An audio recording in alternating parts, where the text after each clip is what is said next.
Welcome to Living Fullness, a podcast where you're invited to walk with two unusual friends through the ups and downs of the art of friendship. My name is Stina Constantine. My name is Father Byrnes, and together we explore what it takes to grow real, satisfying friendships, the joys and challenges we face along the way, and of course, becoming a good friend ourselves. We hope by sharing our learning and experiences, this podcast will serve you in living your life to the full.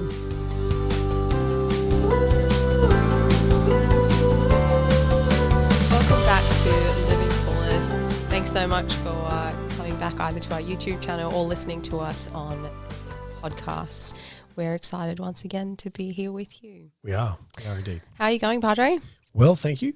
Well, it's been a good week. Big week, but a good week. Mm-hmm. Yeah, busy. Students are madly preparing for exams and getting ready for everything that comes with that. So, I bet. And working with students who are coming in next year as well. So it's pretty exciting. Yeah. That time again. Yeah. How about yourself? I'm well. I've had a great day so far.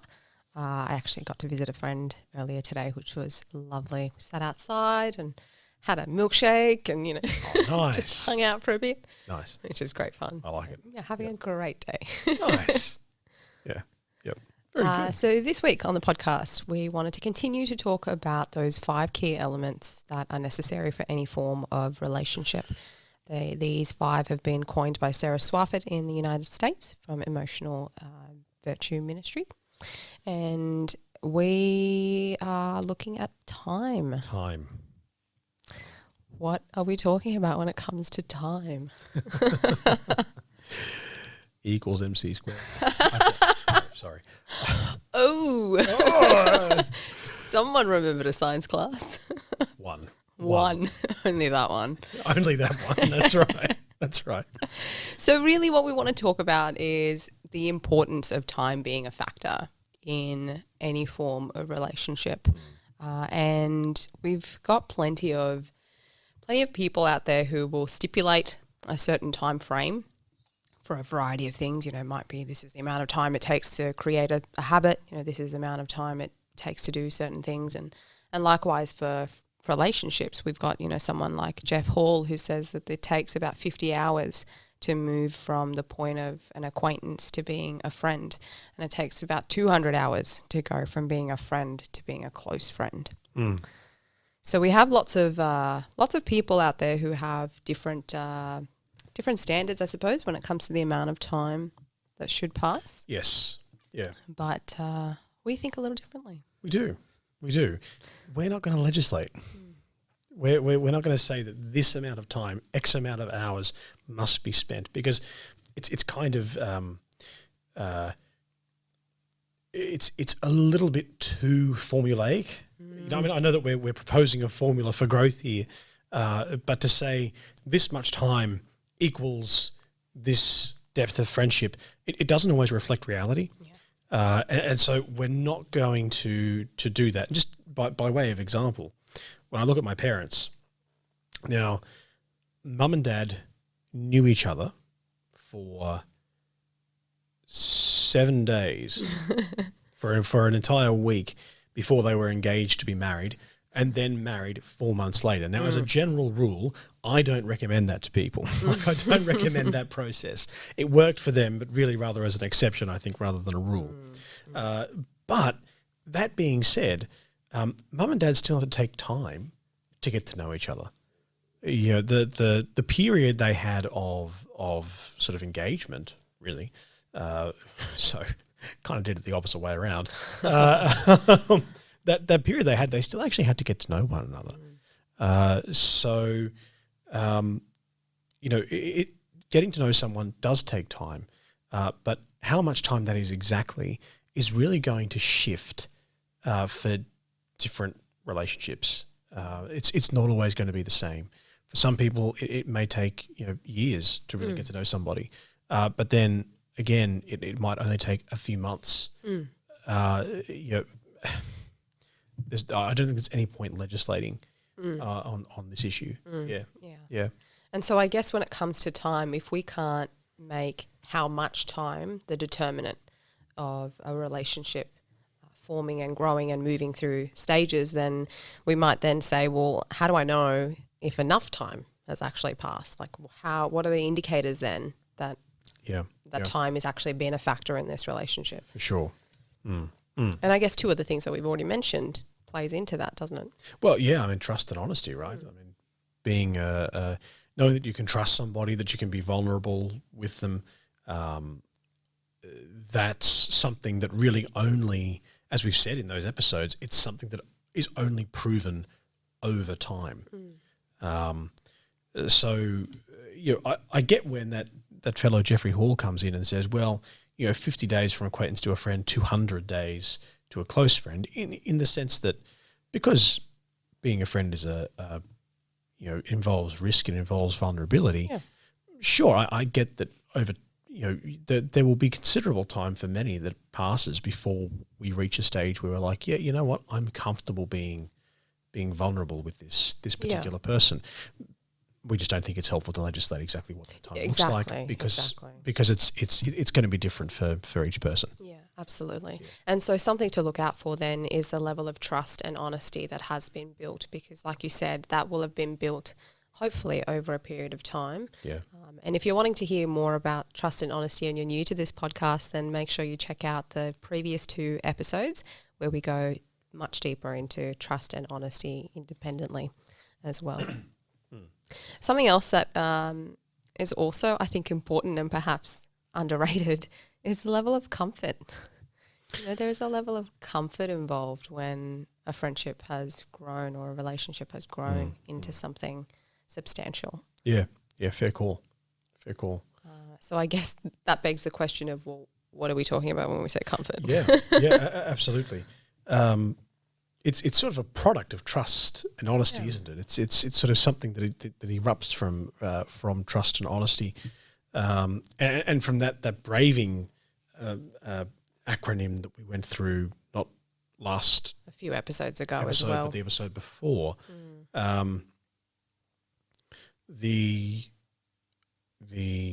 That whole braving thing is,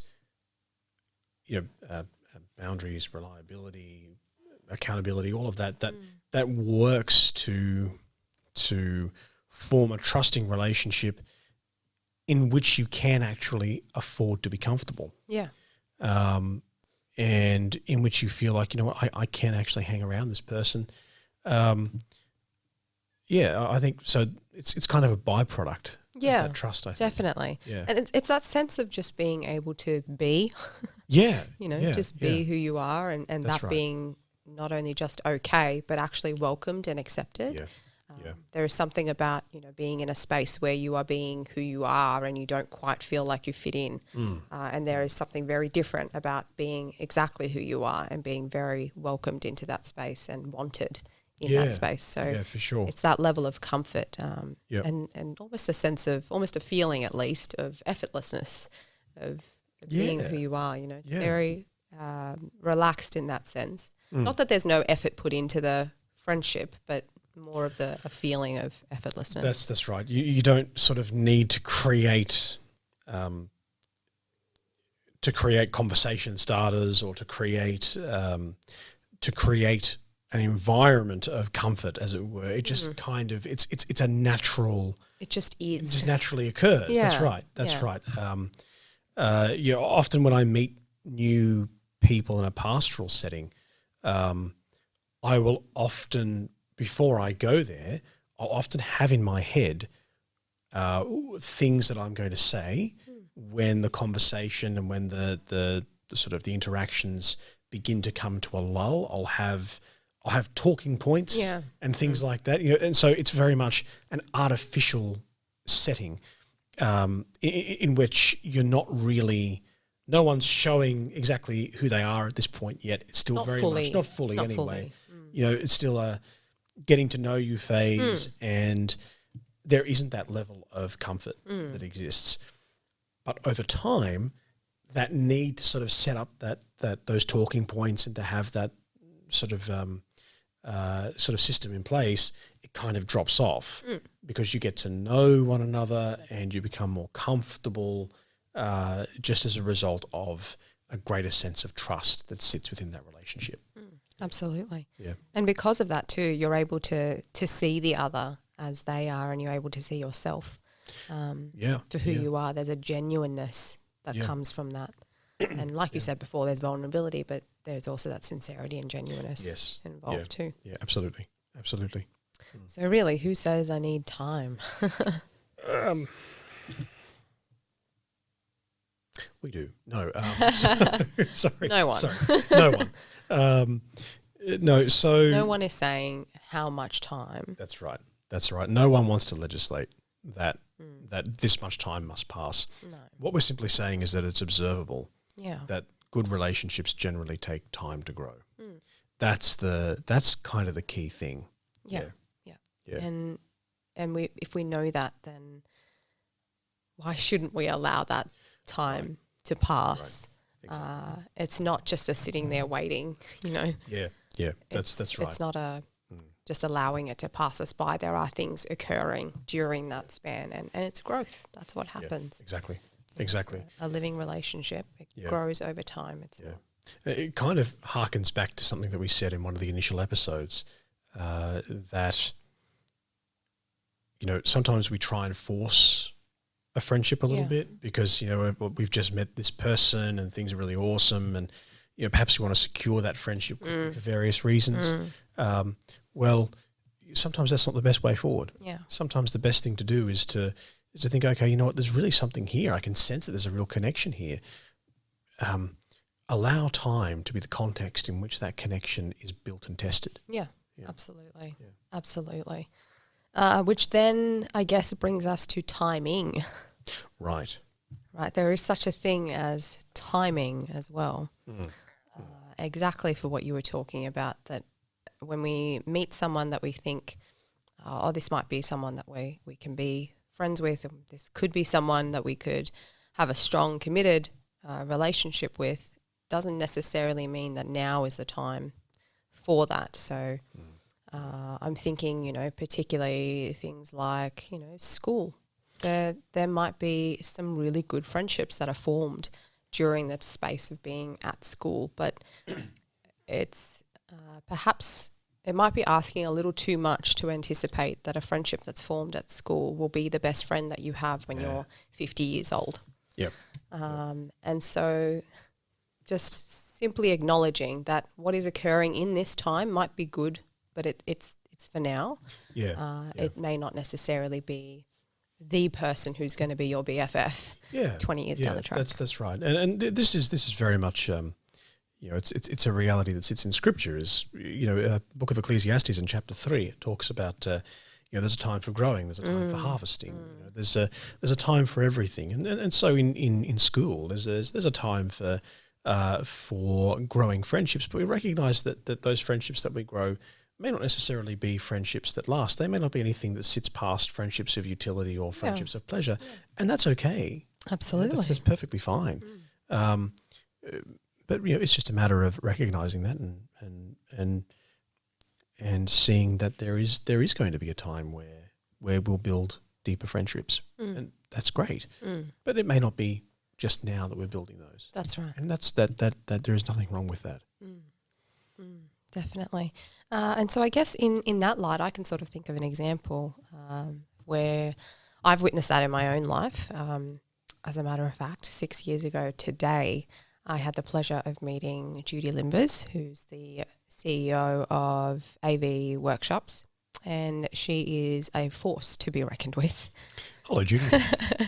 I met her 6 years ago when she came to Wagga, and she was doing a drive through a lot of local towns and sharing the news about AV Workshops and what she does, and hoping to be able to find some people to join her team. So I met her, not knowing that she was looking for people to jump on board. She was simply presenting the material that she had, and I recognized straight away that this is an incredible, incredible woman. And if I'm 100% honest, I was a bit intimidated because she's just so incredible in what she's been able to achieve, and it was just incredible. So that particular week, I was working on the virtue of fortitude. So I was working on courage.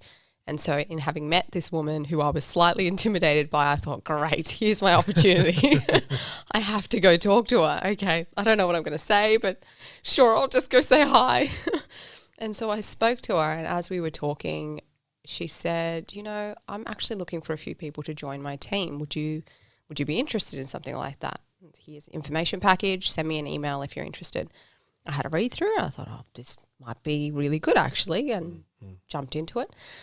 And 6 years later, we've become really good friends, and we stay in regular contact. But what also happened is that the training weekend that I went to, I met some other incredible women, and I gained another friend through that as well. So it's all really about that timing. And yes, there was an element of seizing the opportunity that was presented in front of me, but I didn't consider her a friend when I met her. I wasn't thinking, here's a possible friend. I thought, here's, this incredible woman that I feel like I need to say hi to, if for no other reason than to say thank you so much for coming to our town and sharing what you do, but also to, grow in my own strengths and further turn my weaknesses into strengths as well, to take that opportunity as well. But the timing also of then having taken that opportunity, gone to the training weekend that she had organised for AV workshops, then having met these incredible women and become friends with some of those women, like that is God's at work there, right. Isn't it? That is some timing that I could not have manufactured. Yeah, too right.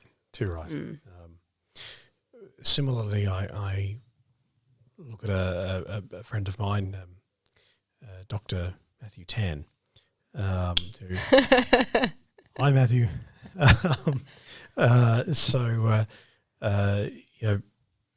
When I met him for the first time at a meeting of all the seminary formators in Australia.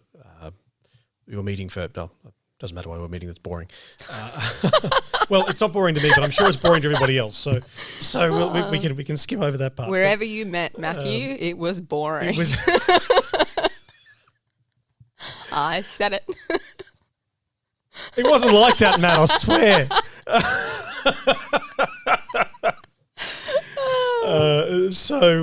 But we met there, and he was taking minutes for this meeting, and I sort of looked at him and went, minute taker, okay, fantastic. There's going to be a record of what we say, but he because he was working as the secretary of one of the bishops who was present at that event, and so Matt and I just caught up briefly and found that we were students at the same institute at one point, and it kind of just, we started talking to each other and then talking, via Facebook and a couple of phone calls and things like that. And all of a sudden a friendship existed, it wasn't all of a sudden. It wasn't all of a sudden. No, it did actually grow into a friendship, and it was interesting to see that growth, and I don't think I fully recognised that it was a friendship until we sort of caught up in a more social basis. Actually, this is a friendship. This isn't just a sort of a working relationship. It's we actually do care about what the other person is doing, and that's so.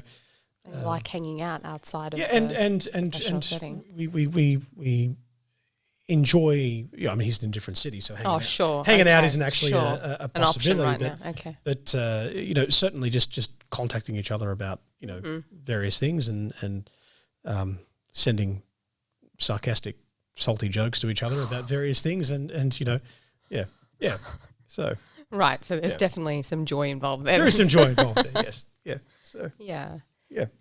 So really the timing of things, some things are just meant to happen at certain times, and I think we can certainly appreciate that when it comes to the gift of being in friendship with other people, Often the best of friendships and the closest of friendships can come at times where we least expect it, and can certainly come at times when we're not forcing it. Yeah. So Yeah, definitely. Definitely. yeah. So hopefully that was helpful when it comes to the time element of growing in relationship. Yeah. If there are any queries, questions, comments about anything that we've said today, make sure you jump over to our Facebook group, Living Fullness, pop it in there. Or you can also follow us on social media, again, Virtue Ministry on Facebook and on Instagram. And you can send us a DM there as well if you like as well. Yeah, light up the VM website. Just go visit there and view the podcast through the website. Yeah. And Yep. see what VM have to offer. Yeah. And Yeah. Awesome. So that brings us to the truth, beauty, and goodness section of our episode. Indeed. Can I go first, Padre? No, you go first. Oh, okay. I've gone first. I've gone first a couple of times now. So. All right, fair enough. Yep. So my moment this week was probably being able to re-engage in journaling. Have not been able to journal solidly for, some time now. It's been very sporadic. And there, in the turbulence of my personal life over the last few weeks, just being able to sit in silence has been very difficult. So the breakthrough came through this week where I was finally able to do that for about 5 minutes after battling for about 55. So it took some time, but we got there. And since then, the pen has just been flowing. The thoughts have been flowing. Beautiful.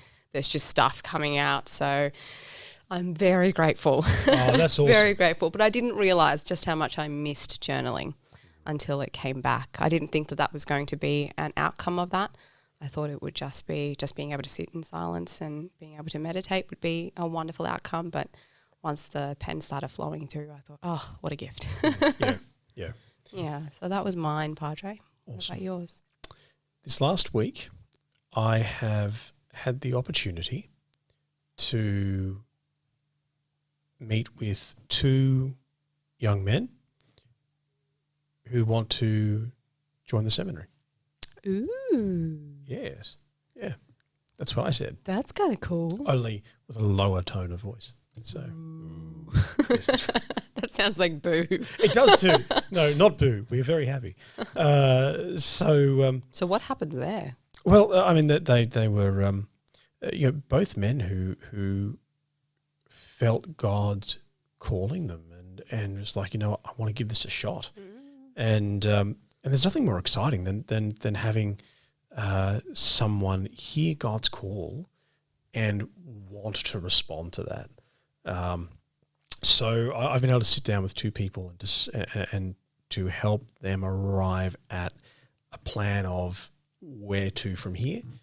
And certainly for one of those young men, that where to is applying for next year in the seminary. So it's so very nice to look at or to see young men being willing to grapple with that vocational call in a time which is a little bit committophobic. So it's really awesome in that way. And yeah. Wow. So that's pretty special. that's pretty cool. That's pretty special. And as the person who gets to actually be involved in those early conversations. Yeah, that's for me, that's a very privileged space to be. Yeah. So it is beautiful to behold. Yeah. Definitely. Wow. Yeah.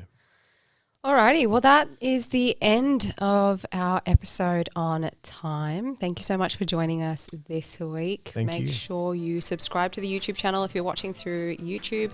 Make sure you also follow our podcast as well. And if you're listening through Apple Podcasts, make sure you leave us a review. That'll help us with ratings and getting other people to hear our podcast too. Thank you very much. See you next time. See you next time. Praise assured.